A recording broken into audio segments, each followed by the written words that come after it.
مسلمان واقعی است کی است؟ لا یخشون فی الله لومة لائم، از ملامتی هیچ ملامت کننده نمیترسه.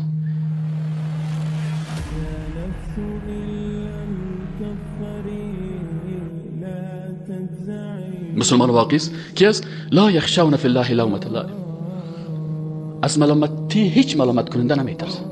ولی وقتی که از ملامت کننده، پدرم تو گفت از او ترسیدی، مادرم ولی تو گفت از او ترسیدی، برادرم گفت از او ترسیدی، کاکای ما تو گفت، مامای ما تو گفت، فلانی تو گفت، رادیو تو گفت، حکومت تو میگه، خارجی تو میگه. لا یخشون فی الله لومة لائم. اینا مسلمان حقیقی نه اینی را غربی ها میگه باید اینم تو یک نسل باید از بین ببریم. و چه قسم از بین برده میشه؟ از بین برده میشه با فشار میشه، با سختی میشه، با تهدید میشه. از یک طرف باغ بسیار خوب برات، کیلی موتر $50,000، خانه بسیار لوکس، قصر و آپارتمان و فلانی و فلانی، و از طرف دیگه زندان است، سختی هست، لط است، دشنام است، ای هست، ای هست، ای هست. این باز باز اینا و اینجا است که باز چی میشه؟ معلوم میشه الله چرا کارا میکنه؟ لیومئذ، تا تمیز بکنه طیبه از خبیث. انسان های حقیقی که واقعا خدمتگار دین الله هستن، با الله راست هستن، و انسان های خبیثی که مصلحت جو هستن.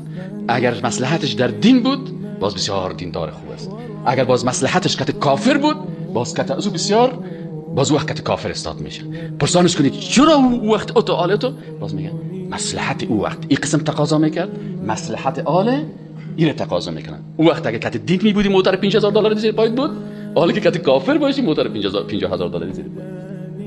مثلا در حالی که در دین یک دین است، مسلمان یک مسلمان است، دشمن دین یک حکم دارن، اولیاء الله دوستای الله یک حکم دارن. تو نیست که دیروز ولی الله یک قسم بود امروز یک قسم است. 40 تا قرآن خونیست یک قرآن است، 40 تا پیغمبر خونیست یک پیغمبر است، پیغمبر آخرین هم یک پیغمبر است، احادیث خونم احادیث یک پیغمبر است. چطور 20 سال پیش یک قسم بود دین، امروز یک قسم است؟ 20 سال پیش یک قسم گپ میزدی امروز؟ به خاطر ازی که الله برای هر کس فرصت میده تا طیبه از خبیث معلوم کنه. الله در قرآن میگه طیبه از خبیث. اینی بنده ظاهر کل مردم آها چی آدمی است، دست شما کو پایشون باشون، روز امتحان کامد و تلک الایام نداولها بین الناس، باز این نفر خلاص میشه، کلامش جمع میشه، باز اینجا بر کل میفهم ماشاءالله والا چیری اصلی شناخته شد.